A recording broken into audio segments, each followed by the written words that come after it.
ఈరోజు సుఖీభవలో ఆయుర్వేదంతో ఎండోమెట్రియాసిస్ మాయం. గుండె పనితీరు మందగించిందా? బయాప్సీతో క్యాన్సర్ కొట్టురట్టు. రొమ్ములో క్యాన్సర్ కంగారొద్దు.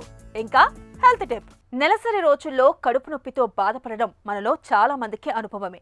అయితే నెలసరితో నిమిత్తం లేకుండా తరచూ పొత్తు కడుపులో నొప్పి వేధిస్తుంటే, అది కూడా భరించలేనంతగా ఆత్మహత్య చేసుకుందామా అనేంతగా బాధిస్తుంటే, అలాంటి నొప్పి వెనుక ఖచ్చితంగా ఎండోమెట్రియాసిస్ కారణంగా ఉంటే అవకాశం ఉంటుంది. తీవ్రమైన నొప్పితో మహిళల్ని చిత్రవద చేసే ఎండోమెట్రియాసిస్కు మన సాంప్రదాయ వైద్యం ఆయుర్వేదం చెబుతున్న చికిత్సలు, పరిష్కార మార్గాల గురించి ఇప్పుడు తెలుసుకుందాం.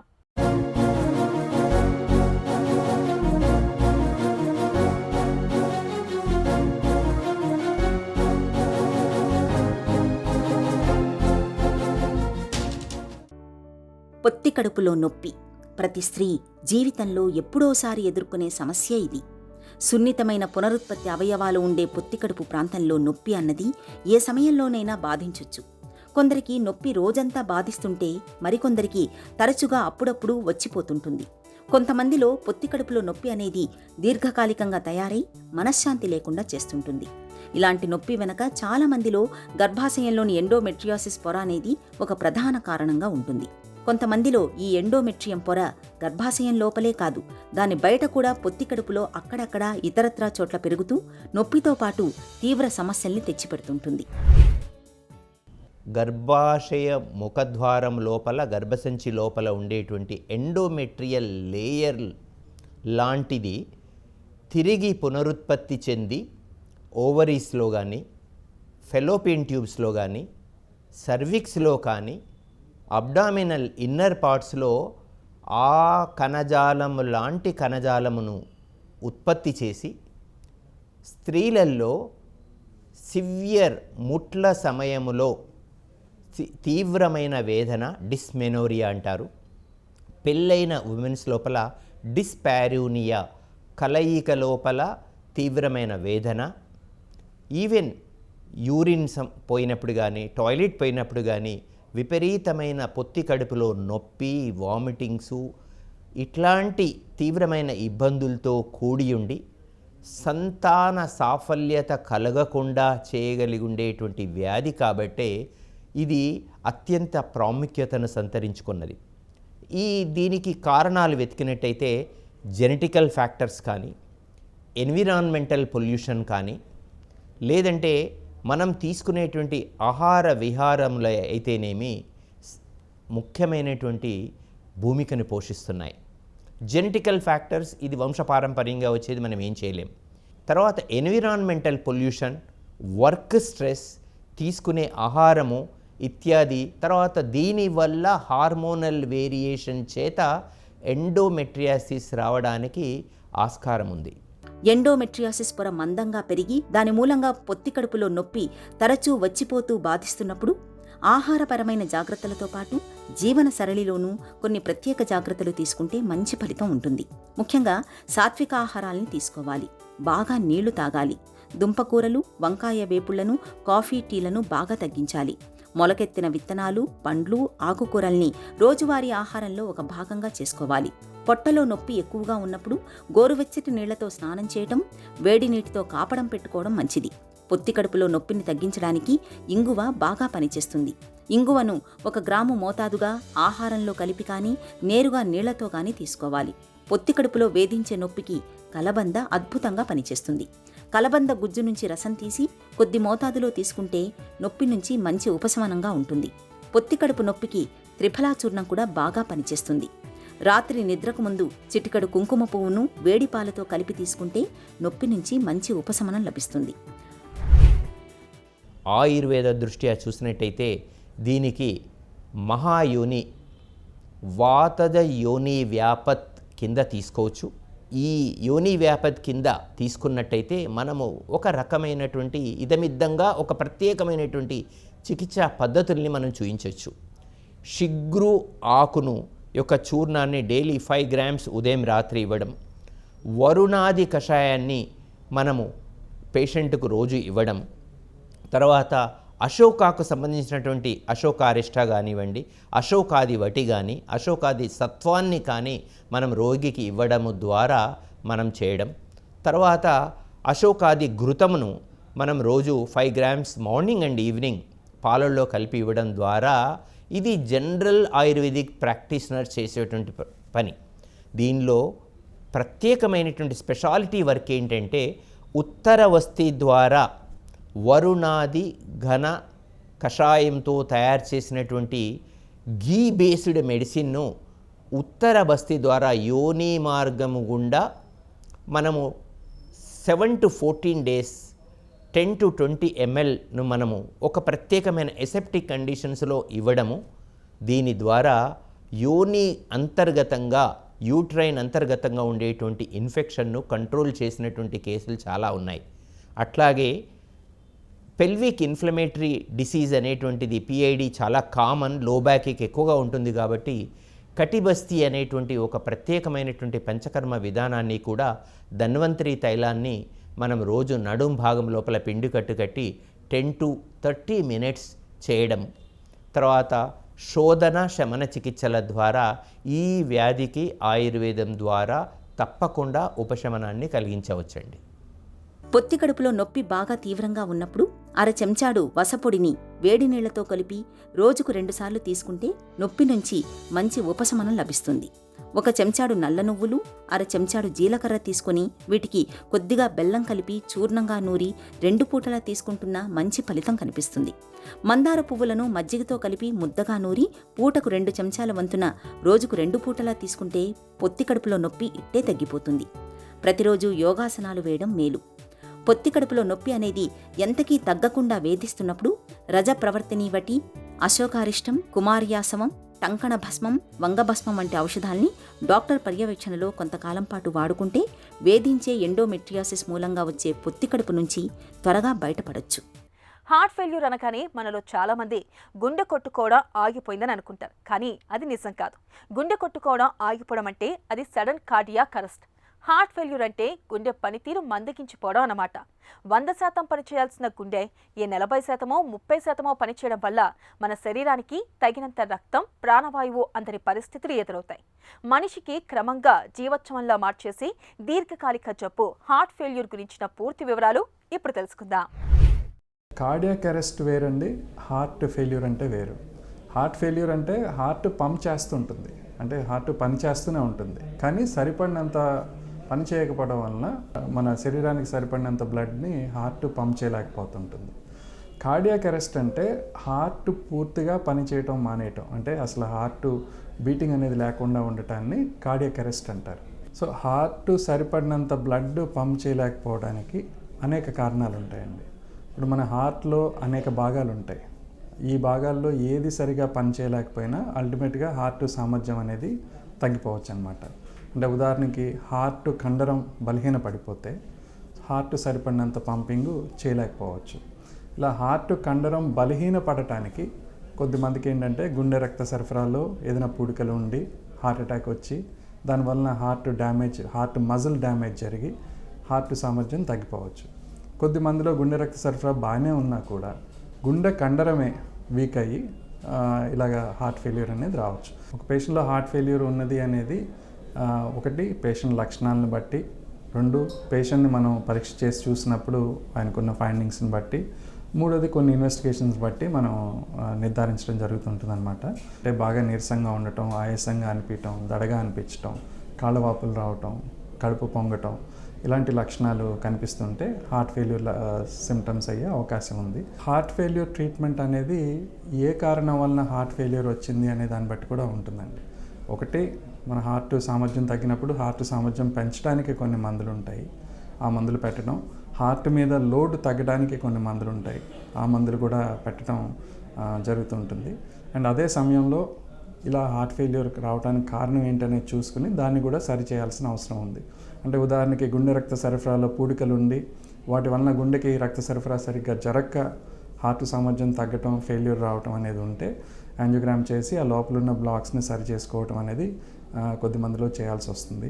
అదేవిధంగా గుండెలో ఏదైనా వాల్వ్ సమస్య ఉండి దానివల్ల హార్ట్ సామర్థ్యం తగ్గుతుంటే ఆ వాల్వ్ సమస్యని సరి చేసుకోవడానికి ఫర్దర్ ట్రీట్మెంట్ అనేది జనరల్ ఎక్కువ మందిలో సర్జరీ అనేది అవసరం పడే అవకాశం ఉంటుంది. అండ్ ఇతర కారణాలు ఏమన్నా ఉంటాయి, బ్లడ్ తక్కువ ఉండటం కానీ, థైరాయిడ్ అబ్నార్మాలిటీస్ కానీ, వైటమిన్ డెఫిషియన్సీస్ కానీ, ఇలాంటివి ఏమన్నా ఉంటే వాటిని కూడా సరి చేసుకోవడం అనేది చేయాల్సి ఉంటుంది. ఒంట్లో జబ్బేదో అంతుపట్టనప్పుడు, సాధారణ పరీక్షలతో ఫలితం కనిపించినప్పుడు డాక్టర్లు బయాప్సీ పరీక్షను చేయించుకోవాల్సిందిగా సూచిస్తుంటారు.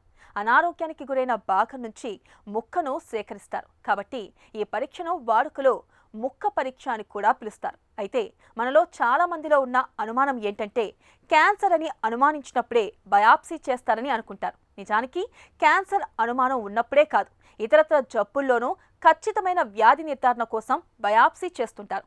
బయాప్సీ పరీక్ష గురించిన పూర్తి వివరాల్లో క్యాన్సర్ ఉందని తెలియగానే చాలా మంది మానసికంగా తీవ్రమైన భయాందోళనకు లోనవుతారు.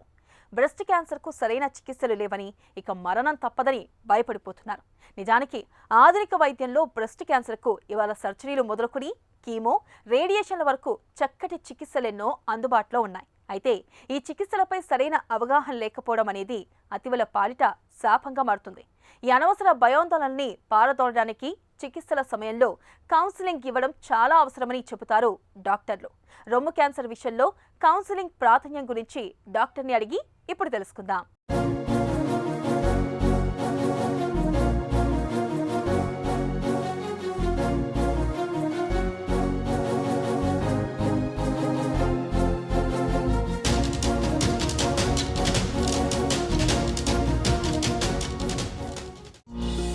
రొమ్ము క్యాన్సర్ చికిత్సలో కౌన్సిలింగ్కు ఉన్న ప్రాధాన్యం ఏంటి?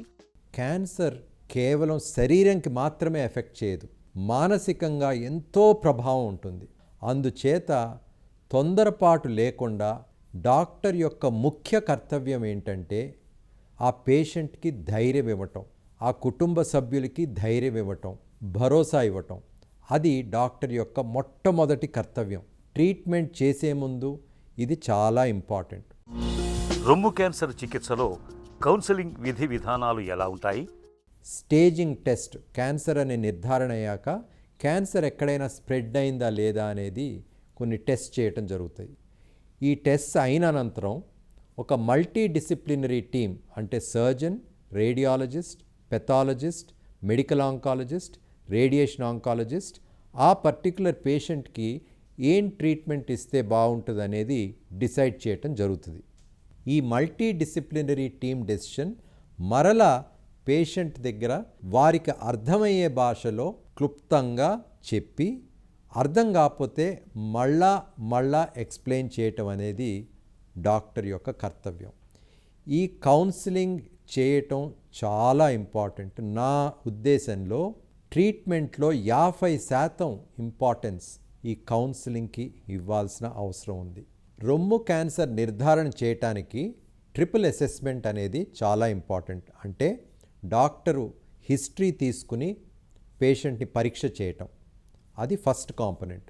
రెండవ కాంపొనెంటు మ్యామోగ్రామ్, అంటే రొమ్ముకి ఎక్స్రే, అల్ట్రాసౌండ్ స్కాన్ చేయటం. మూడవ కాంపొనెంటు అల్ట్రాసౌండ్ స్కాన్ ఆధ్వర్యంలో కోర్ నీడిల్ బయాప్సీ చేయటం. ఈ 3 ప్రక్రియల్ని ట్రిపుల్ అసెస్మెంట్ అంటారు. ఈ ట్రిపుల్ అసెస్మెంట్తో ఆపరేషన్ చేయాల్సిన అవసరం లేకుండా ఖచ్చితంగా క్యాన్సర్ ఉందా లేదా అని నిర్ధారణ చేయవచ్చు. రొమ్ము క్యాన్సర్ బాధితులకు ఇచ్చే కౌన్సిలింగ్ ఎలా ఉంటుంది? క్యాన్సర్ నిర్ధారణ అయ్యాక కౌన్సిలింగ్ చేసేటప్పుడు ఆ పేషెంట్కి, వారి కుటుంబ సభ్యులకి ఆ క్యాన్సర్ ఫీచర్స్ గురించి ఎక్స్ప్లెయిన్ చేయటం అనేది డాక్టర్ యొక్క కర్తవ్యం. క్యాన్సరు సర్వసాధారణంగా ఈ డిస్క్రిప్షన్ చేసేటప్పుడు ఆ కోర్ నీడిల్ బయాప్సీ రిపోర్ట్ వచ్చినప్పుడు అది లో గ్రేడ్ క్యాన్సరా, హై గ్రేడ్ క్యాన్సరా అని తెలుస్తుంది. లో గ్రేడ్ అంటే గ్రేడ్ 1 క్యాన్సరు, హై గ్రేడ్ అంటే గ్రేడ్ 3 క్యాన్సరు, గ్రేడ్ 2 ఏమో మధ్యస్థరం. ఈ గ్రేడ్ ఆఫ్ ద క్యాన్సర్ గురించి తెలిసినప్పుడు అది వివరంగా పేషెంట్కి చెప్పాలి. రెండవది, కోర్ నీడిల్ బయాప్సీలో హార్మోన్ రిసెప్టార్ పాజిటివ్ క్యాన్సరా, హార్మోన్ రిసెప్టార్ నెగిటివ్ క్యాన్సరా అని కూడా తెలుస్తుంది. అంతేకాకుండా HER2 రిసెప్టార్ అనేది కొన్ని క్యాన్సర్స్లో ఓవర్ ఎక్స్ప్రెషన్ ఉంటుంది, అది పాజిటివా కాదా అని కూడా తెలిసే అవకాశం ఉంటుంది.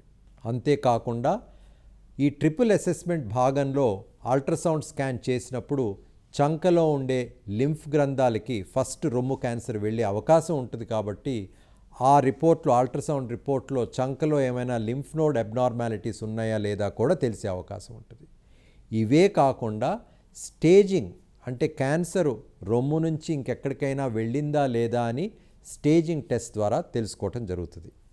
ఇవన్నీ టెస్ట్ రిపోర్ట్స్ సమకూర్చుకుని ఆ పేషెంట్కి వారి కుటుంబ సభ్యులకి వారికి అర్థమయ్యే భాషలో ఎక్స్ప్లెయిన్ చేసి ఏ ట్రీట్మెంట్ చేస్తే ఎఫెక్టివ్గా ఉంటుంది అనేది కూడా ఎక్స్ప్లెయిన్ చేసి ఆప్షన్స్ ఏమన్నా ఉన్నాయా చెప్పటం కాకుండా ప్రతి ట్రీట్మెంట్కు ఉండే సైడ్ ఎఫెక్ట్స్ కూడా చెప్పాలి. రొమ్ము క్యాన్సర్ చికిత్సలు ఎలా ఉంటాయి? సర్వసాధారణంగా రొమ్ము క్యాన్సర్ వచ్చినప్పుడు 5 రకాల ట్రీట్మెంట్స్ ఉంటాయి. ఒకటి శస్త్రచికిత్స, రెండవది కీమోథెరపీ అంటే మందుల ద్వారా ఇంట్రావీనస్గా ఇవ్వటం, మూడవది హార్మోన్ థెరపీ అంటే ట్యాబ్లెట్ థెరపీ, నాలుగవది రేడియేషన్ థెరపీ, ఐదవది టార్గెటెడ్ థెరపీ. అన్ని ట్రీట్మెంట్స్ అందరికీ అవసరం లేదు, కానీ మల్టీ డిసిప్లినరీ టీమ్ డెసిషన్ ప్రకారం పర్సనలైజ్ ట్రీట్మెంట్ చేయటం జరుగుతుంది. శస్త్రచికిత్స వచ్చేటప్పటికి రొమ్ములో శస్త్రచికిత్స 2 భాగాలుగా మనం మాట్లాడచ్చు. ఒకటి రొమ్ముకి శస్త్రచికిత్స, రెండవది రొమ్ము దగ్గర ఉన్న చంకలో ఉండే లింఫ్ గ్లాండ్స్కి శస్త్రచికిత్స. రొమ్ములో శస్త్రచికిత్స 2 రకాలు. ఒకటి రొమ్ము క్యాన్సర్ కణితిని తీసి దాని చుట్టూ నార్మల్ టిష్యూని తీయటం వైడ్ లోకల్ ఎక్సిషన్ అంటారు. అంటే ఈ ప్రక్రియ ద్వారా రొమ్ము తీయాల్సిన అవసరం లేకుండా కేవలం క్యాన్సర్ కణితిని దాని నార్మల్ టిష్యూని తీయటం జరుగుతుంది. అట్లా చేసినప్పుడు రొమ్ములో సొట్ట ఏర్పడుతుంది. అందుకని ఇటీవల కాలంలో అత్యాధునికమైన సర్జికల్ టెక్నిక్స్ని వాడుతూ ఆంకోప్లాస్టిక్ సర్జరీ అనేది చేయటం జరుగుతుంది. అంటే రొమ్ములో గడ్డ తీసినప్పుడు సొట్ట పడుతుంది కాబట్టి ఆ సొట్టని పూడ్చివేసే టెక్నిక్స్ని ఆంకోప్లాస్టిక్ టెక్నిక్స్ అంటారు. రెండవ ఆప్షను మాస్టెక్టమీ అంటే రొమ్ము అంతా తొలగించటం. ఇటీవల కాలంలో అడ్వాన్సెస్ నియోఅడ్జువెంట్ థెరపీ అంటారు. అంటే క్యాన్సరు ఇంతకు ముందు రోజుల్లో చిన్నగా ఉన్నప్పుడు మాత్రమే ఈ బ్రెస్ట్ కన్జర్వేషన్ సర్జరీ చేయటం అనేది రికమెండ్ చేసేవారు. ఇటీవల కాలంలో పెద్ద క్యాన్సర్ ఉన్నప్పటికీ ఆ క్యాన్సర్ సైజ్ని ఆ క్యాన్సర్ కణితిని చిన్నగా చేయటానికి కీమోథెరపీ సర్జరీ శస్త్రచికిత్స చేసే ముందు చేసినట్టయితే ఆ సైజు తగ్గించినట్టయితే రొమ్ముని మొత్తం తొలగించాల్సిన అవసరం లేకుండా కేవలం ఆ క్యాన్సర్ కణితిని నార్మల్ టిష్యూని తీసే అవకాశం ఈ రోజుల్లో అందుబాటులోకి వచ్చింది. రెండవ భాగం రొమ్ము కింద ఉన్న చంకలోని లింఫ్ గ్రంథాలకి చేసే శస్త్రచికిత్స. చంకలో కూడా 2 ఆప్షన్స్ ఉన్నాయి. ట్రెడిషనల్గా ఎన్నో సంవత్సరాల నుంచి రొమ్ము క్యాన్సర్ వచ్చిన వారికి చంకలోని లింఫ్ గ్రంథాలన్నిటినీ తొలగించేవారు. దీనిని యాక్సిలరీ నోడ్ క్లియరెన్స్ అంటారు. ఈ ప్రొసీజర్ వల్ల కొంతమందికి అంటే 100 మందిలో 10 నుంచి 15% మందికి చెయ్యి వాపు రావటం అనేది పాసిబిలిటీ ఉంది. దీన్ని లింఫ్ ఎడిమా అంటారు.